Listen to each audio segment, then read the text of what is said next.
a house fire in 2020, which was quite traumatic again. I went into shock. I went into fight for the fire as well. How did that come about? How did the fire start? So I was actually cooking, and it was the oil, and I'd forgotten about it for 2 seconds. I was doing something, and I came back, and the whole wall was engulfed in the fire. And because at that point in my home, I only had an arch on my kitchen. I have a grandson as well, and my children were upstairs by this time in 2020. And as the fire's going up the wall and it's come towards the ceiling, I've literally just frozen there, holding onto the arch, shouting at the fire, telling the fire that it can't have my children, it cannot have my grandchildren, and shouting at them to get out the house because the fire alarms, for some reason, hadn't activated, but there was all the smoke and literally the fire was coming towards me. Anyway, long and the short, they got out the house. I got out the house. Fire brigade came, went inside, and they wanted to bring me to hospital for smoke inhalation, and I was like, no, I'm fine. What's happening next?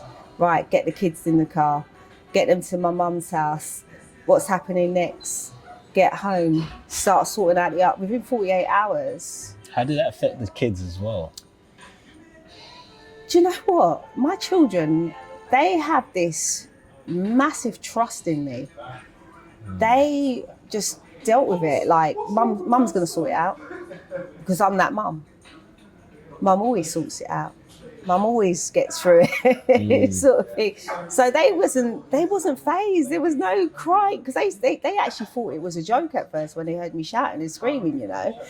And they wasn't fazed. They just went to my mum's house and dealt with it, blah blah. By the time they'd come back, it was just like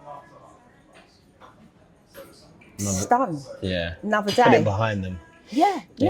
Is this obviously? Sometimes kids don't always talk about stuff. They follow your lead. And if you're okay, they're okay. They probably feed off your energy. Yes. But and they looked at the silver lining. Yeah. They went, we're alive. Mum's alive. The house didn't get bun down. Yeah, you didn't notice any changes in their behavior afterwards. No. It was just regular. Yeah. Oh, that's good. That's good. That's a lot of trust in you, and that says a lot about you. Again, the other traumatic situation that happened during that time was on the 7th of August, 2020, I went to Lewisham Hospital and watched my grandmother pass over. And again, I'm in trauma. I'm watching my grandma die. I'm by myself. And when palliative care finished, they just packed up their stuff and said, right, sorry for your loss, and just scooted out the room. And I'm just there thinking, this is interesting. I didn't even know what else to think. I was sad, but I phoned my brothers, I FaceTimed the family, and I was just there with her. And I was chatting away because I was like, you know, I just don't know what to do. Like, hope you're all right, Grandma, you're going to be fine, blah, blah, blah. And telling her about the shop, and I'd picked up the keys for the shop and all this kind of stuff. And then I'd stayed with her for about an hour while I knew my aunts and uncles were coming back.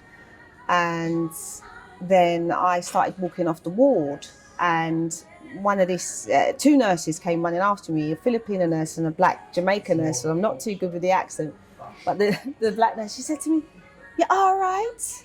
And I said, yeah, I'm okay. She went, "No man, this is not normal." I said, "Why? What's the?" She said, "No, me used to people are drop down." And I said, "Well, I don't have time for that." She was like, what do you mean you don't? I said, because I've got to stay focused, because I need to get in my car and I need to drive home and I need to sort out my children. If I start breaking down now, I won't be able to do that. So it was almost like I found this way of compartmentalizing for a moment. And I got in my car, did exactly that. Woke up the next day, and that was just that weekend we could start teaching again.